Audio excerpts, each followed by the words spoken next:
I am Flower Moirai, Moirai. It's Greek. It means fate or destiny. Today I invite you to talk with me while I wander through my world. Get it? My Minecraft world, my brain world. This particular Minecraft world I have been working on for 8 years. Alright. True Love Psychology Quiz question number 6. If you could live to the age of 90 and retain the mind or body of a 30-year-old for the last 6 years of your life, which one would you want? My answer, the body. When I was in my 30s, even though I had been through many horrors, I still had faith in humanity. I still believed that there was good left in the world. I still hadn't been through the depths of true hell and seen the devil in living form. By my 36th year, I would. That is when I became a near complete shut-in. That was when I realized that no human, not even me, not even children, no one was good, and we all needed to be purged. But because I am me, and I am Libra in every way possible, and because of my pagan heart, I couldn't stop loving people. So I knew that I had to save everyone from me. I now saw and would forever see all humans as threats. And because of the freeze, flight, or fight, I am a fight, I knew that when confronted with the threat of other humans, I would fight and fight to the death. So I had to shut myself away to protect them from me because I loved them as much as I feared them. But it also protects me from ever going through that hell, that pain ever again. They can't hurt me if they can't get to me. So I don't want to go back to a time when my mind didn't know how evil humans are. However, in my 30s, my body was stronger, faster, and I still had my uterus because cancer didn't steal it from me until I was 40. So I could still have more babies. So I would rather have the body of a 30-year-old than the mind of my 30-year-old self. It took me a long time to get myself to actually do the voiceover for this video. And that is because I'd promised that I was going to share Felgate, my world inside my mind, with you. But the more I thought about sharing that world, the harder it became for me to actually do it. Because sharing that world was terrifying for me. That's my safe place. That's my only safe place where I can go to get away from the dangers of reality, the dangers of humanity. It's hard to explain. And it terrified me about letting others in. I tried many times to write the script, and most of this is going to be off the cuff, so please forgive the pauses and the ums and all of the unusual gaps, the speech idioms that you're going to be hearing, because a lot of this is not scripted. It's going to be basically just me talking to you. Now, this world has changed over time as I grew. As I aged, it was one way as a child, it was another in my teen years, another in my 20s, another in my 30s. It's another way now. It's had a similar thread through it. It's not a different world. It's not even different people. Most of the people are the same. the key players, I do have to admit, change. That sounds wrong. Oh, all right. Let me let me start over. Okay, when I was a child, I said in the last video, I had my friends, sir and ma'am, and he and she, and they were like my protectors, my guardians.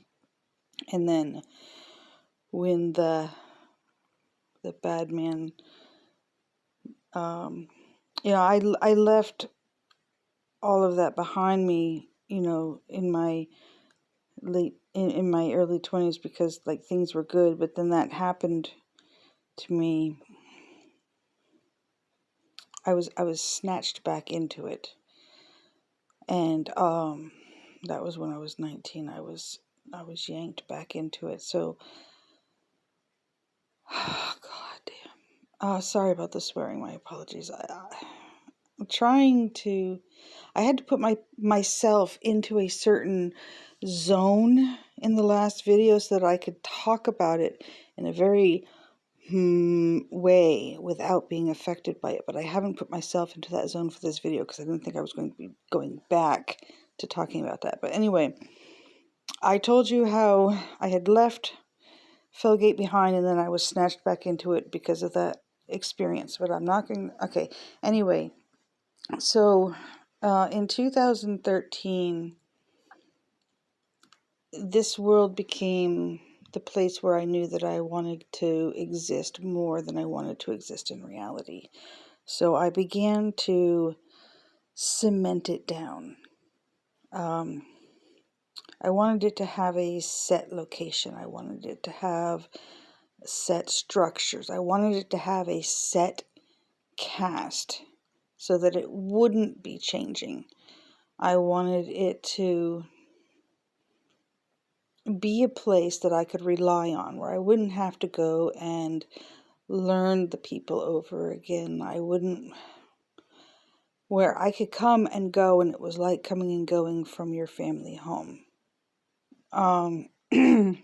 So I had a very long sit down with myself where I thought about all of the people in my life, the real people, and decided, okay, who of these people do I want to take with me into my mind? And really the only two people that I decided to keep with me was my son, who at that time was very, very small. He currently is going through puberty, and had I known what puberty would do to him, thankfully I didn't know, because I probably wouldn't have included him. And I'm hoping that when he leaves puberty, he goes back to being the good person that he was, because at the moment he is not a good person. And if he stays this way when he becomes an adult, I will not have him in my life. But I'm hoping that it's just hormones and that he does, in fact, return to being my son as I knew him before. But so him and my mother. And my mother is not somebody who has consistently been good for my mental health, but she has been necessary in my life. And without her, I do believe that I would be lost, and I believe that my mental health, my emotional health, my life would suck, and it would be hard, and I would be distraught and unable to function mentally and emotionally. I'm not talking about like, oh, I need her to do things for me. No, I need her in order to be able to think, to exist, to be human, because a person needs their mom. So when I say in my head world, I have children and I have a mom, I mean that she is my mom in my fantasy world as well as in reality. And Katori is my child in both reality and in my fantasy world. But in my oh, I forgot to zoom in. I apologize. This would look so much better if you weren't seeing my wall and my TV table.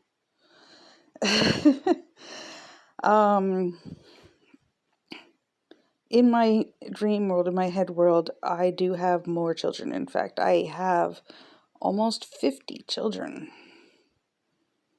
This I know it's weird, but I mean, when you have 20 celebrity fantasy husbands, each one has to have at least a child, although they don't all have one. I don't have one with Andrew. That's Andrew Lee Potts. And I don't have one with David John. I say David John because there's two Davids. There's David Henry and there's David Tennant. And David Tennant is the one I call David John so that I can tell them apart. So I don't have one with David John.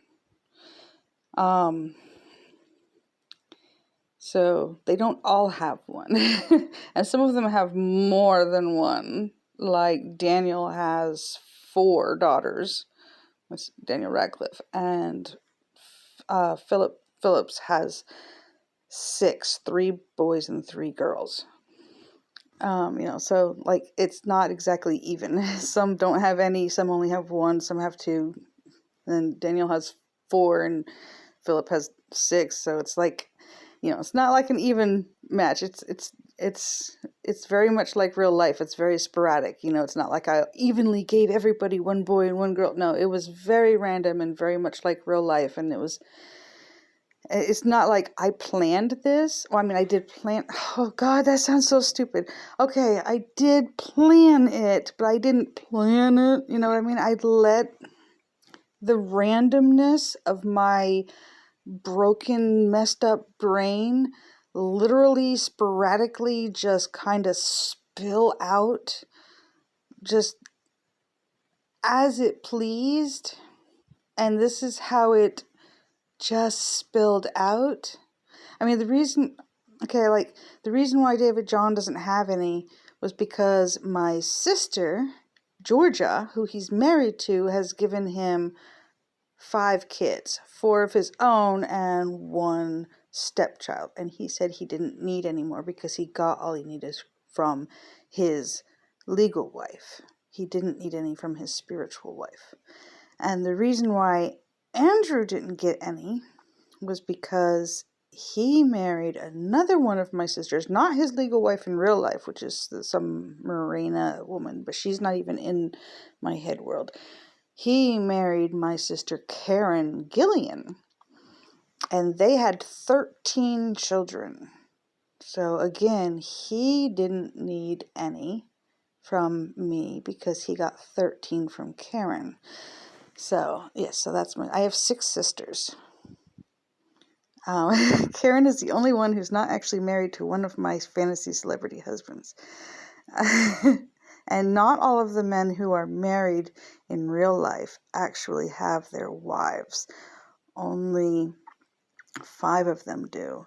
And one of them is actually an ex-wife, because when I made the list, and that's James McAvoy, who we call Mac, because remember I said there's 4 Jameses.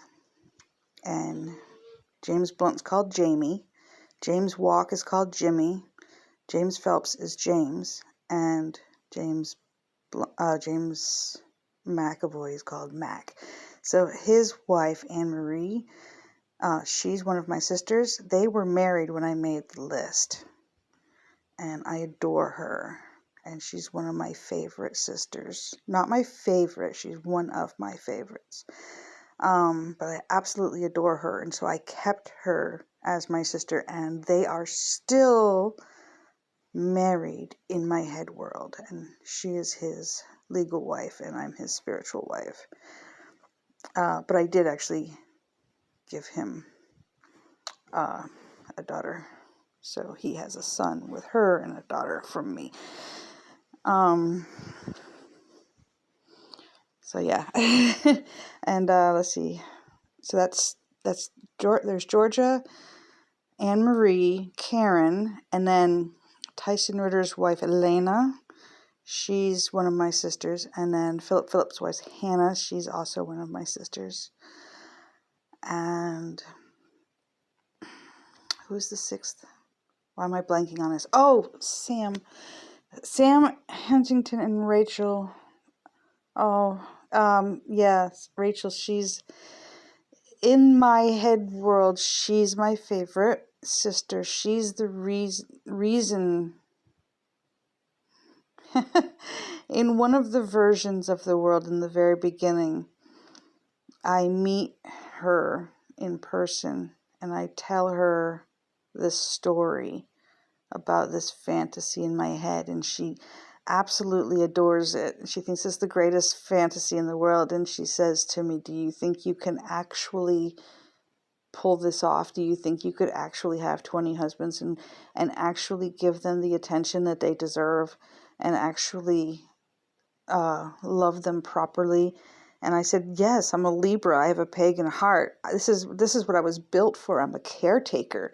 My entire life was designed to love and to take care of people and to nurture them and to feed them and to house them and to buy things for them and to make things for them and to be there for them. And that is my entire purpose for existing. I am there to love and to love everyone I can touch and just to reach out. And that is my entire purpose for existing. The more people I have to love, the greater my life is. The fewer people I have to love, the more diminished my life is. The more I die. And she said, well, that sounds perfect. I'm going to talk to my husband and we're going to reach out to these other people and we're going to get this life. And she made it happen, and she created the family, and she got everyone together. And it was because of her that I had this life. And I told her that it was because of her that I owed everything I had and everything I was and everything I knew to her, and that she was the reason for my existence. That's why she was my favorite. As I said, there was different versions of this story. There was 4 different versions. And the first version in my head was, meeting Rachel, and we formed this family in this very large house here in Vermont where I live. Mansion, I guess you could call it.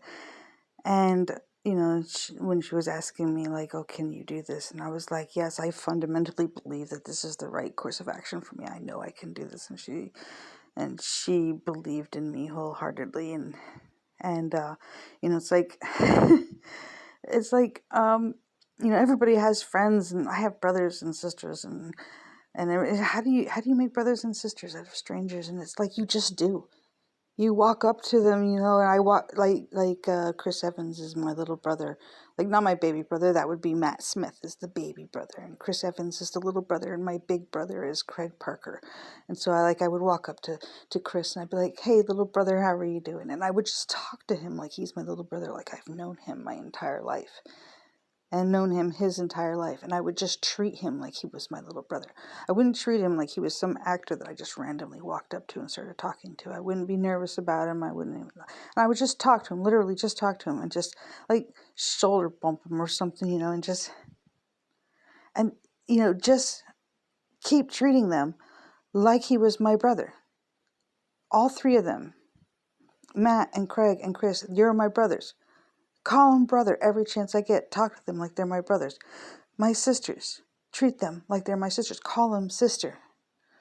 My dear sweet sister, my little sister, my darling sister, sweet Annie, that's what I call her in the dream. She's always sweet Annie.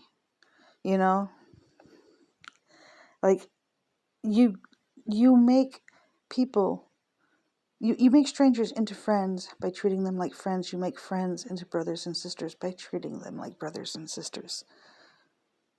Yeah.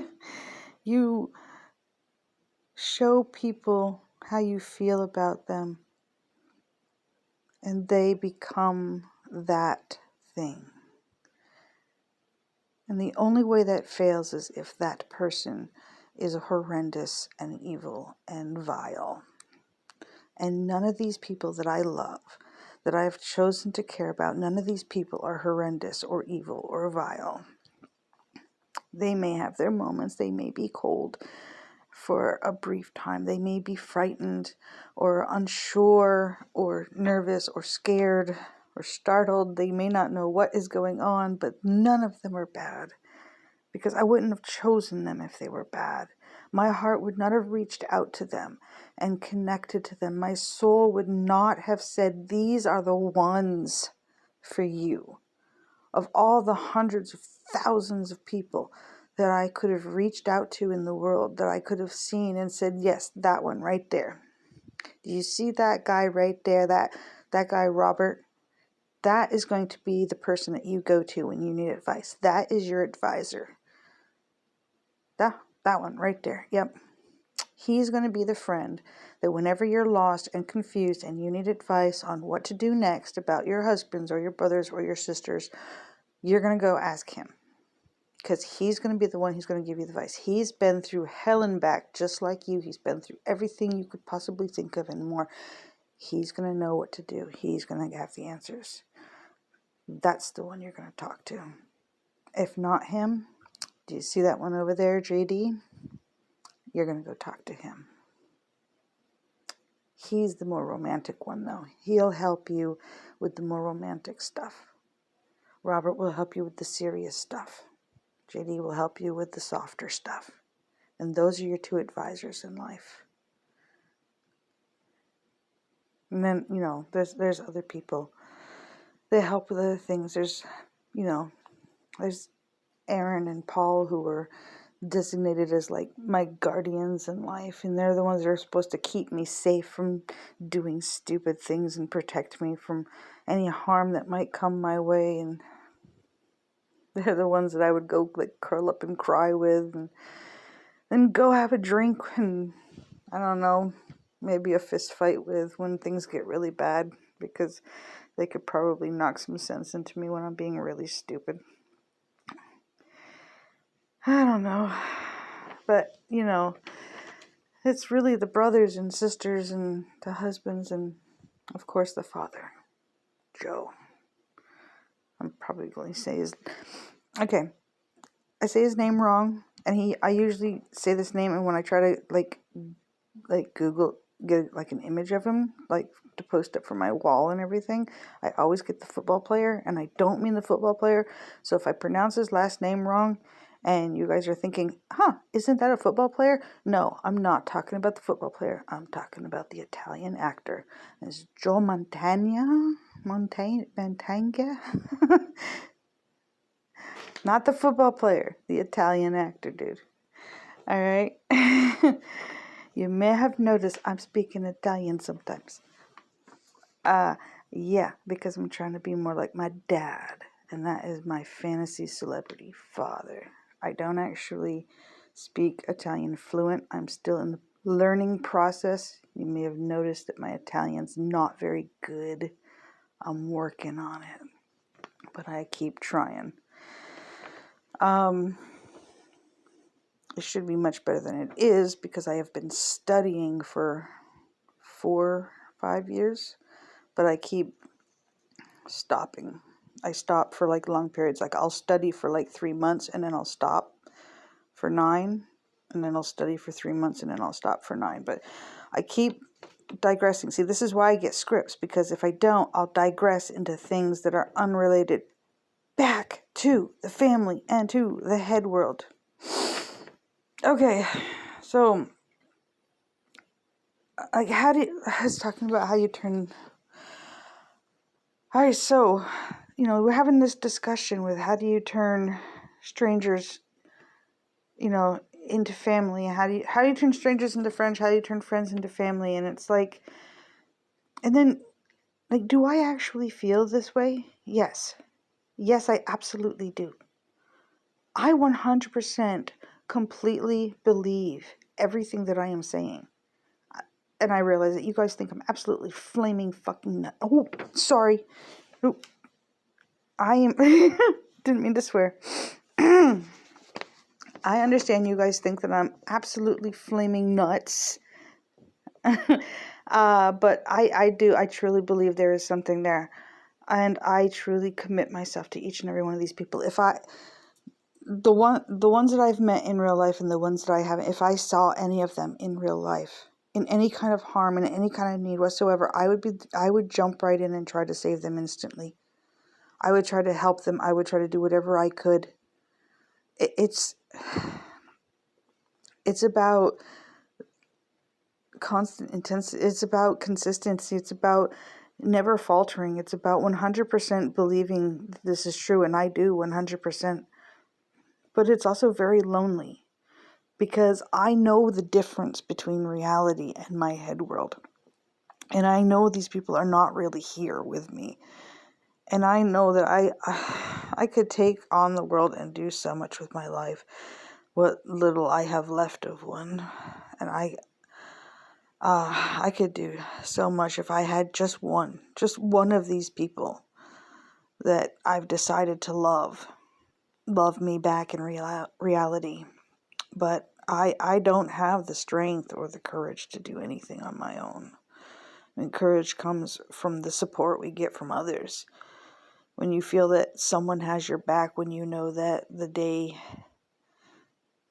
you say, I can't do it, someone will be there and say, I got you. You can do this. You know, I've created these relationships in my mind world. These husbands, brothers, sisters, lovers, friends, guides, fathers, protectors, advisors. And they've saved me in the real world from giving up, from self-harm, from going into the blue. But it is getting less and less effective all the time. And it hits me harder every time I come back into reality and they're not here. It's like they've gone into the blue and I'm left here trying to survive without them. God dang it. I've spent so much of my waking life calling out to them.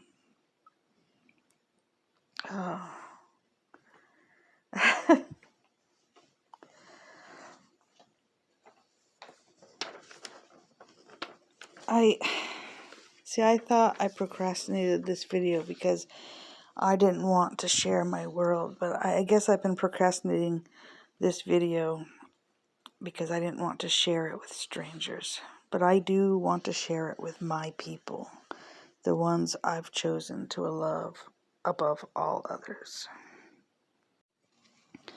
I want to say sorry to the Phelps twins for accidentally insulting them at the end of our conversation in 2010.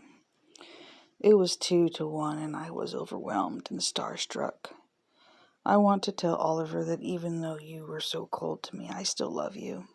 I understand that famous people have to keep people at a distance because you don't know who is crazy and who is safe. But I would protect you with my life.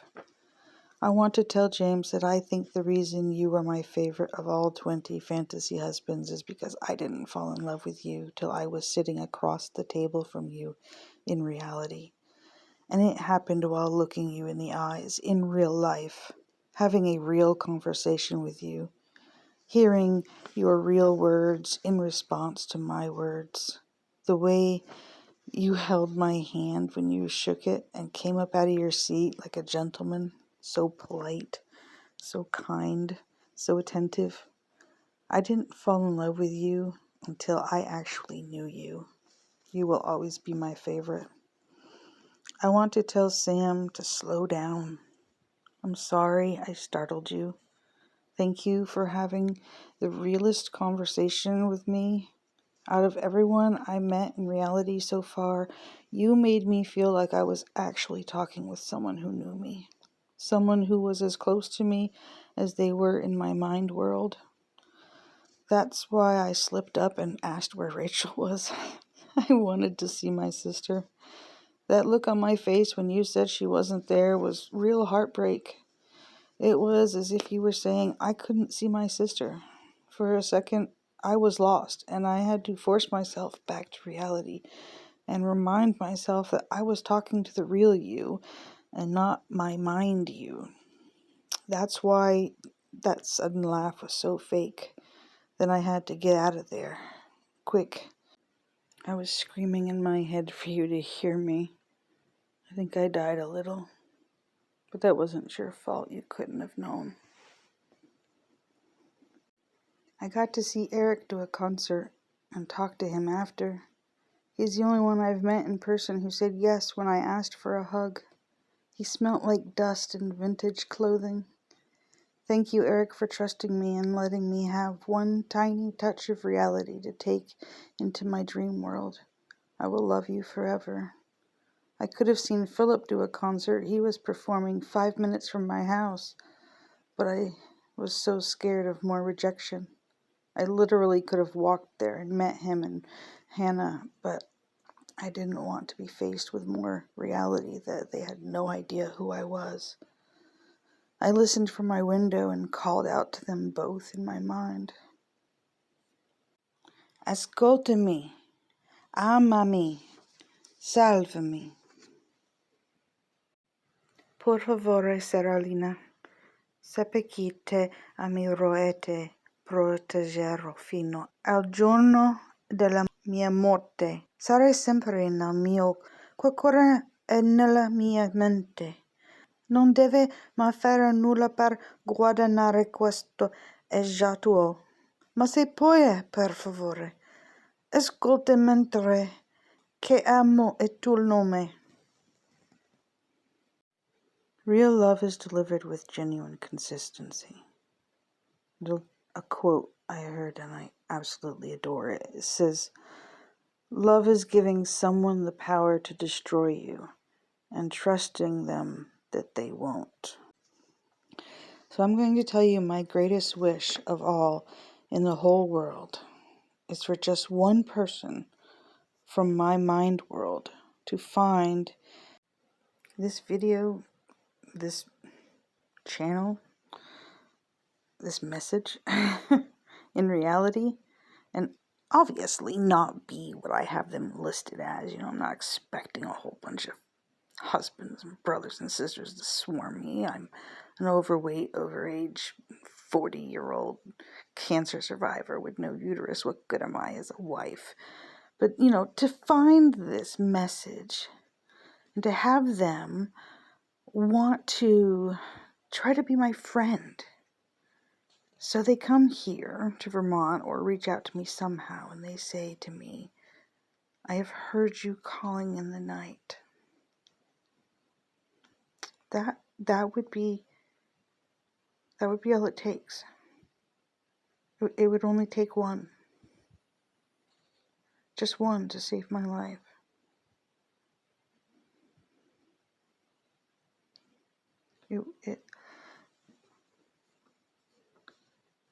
A pen pal.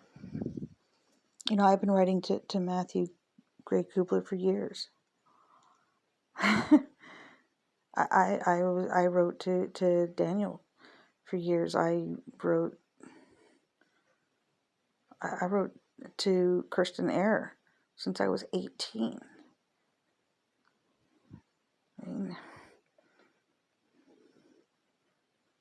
I have been trying to reach out in my mind and in reality through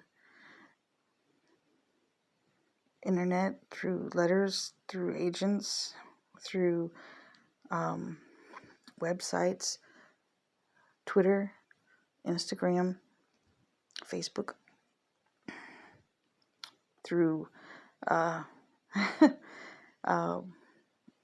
forgot the name of the buildings that you guys film movies in right now because don't have a script and I'm stammering like an idiot. Studios, there we go. Through studios. I've only ever had 2 celebrities ever respond to me, and they're not even on my list. I tweeted to Selena Gomez, and she actually responded to me once, and she was actually a wonderful person to talk to, but she's not in my head world. And I wrote a letter to Piers Anthony, who's also not in my head world, and he wrote back to me, and he was an amazing person to talk to as well. But neither of them are in my head world. I've talked to many other actors and actresses in real life who also aren't in my head world.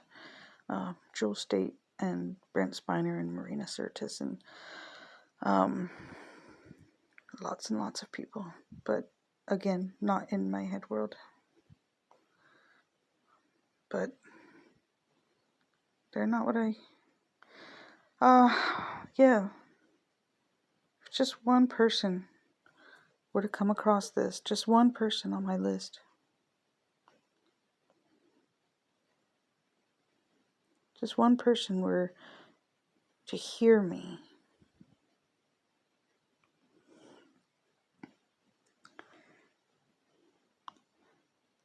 escúchame.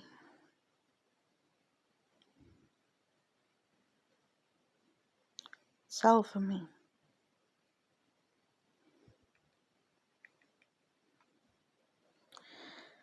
Alright, well, I leave these things open. I don't know what I'm going to talk about next time. I don't know what I'm going to film next time. I'm running out of things to do. I might end up repeating some things. Probably sewing. That's what I do with most of my life. So,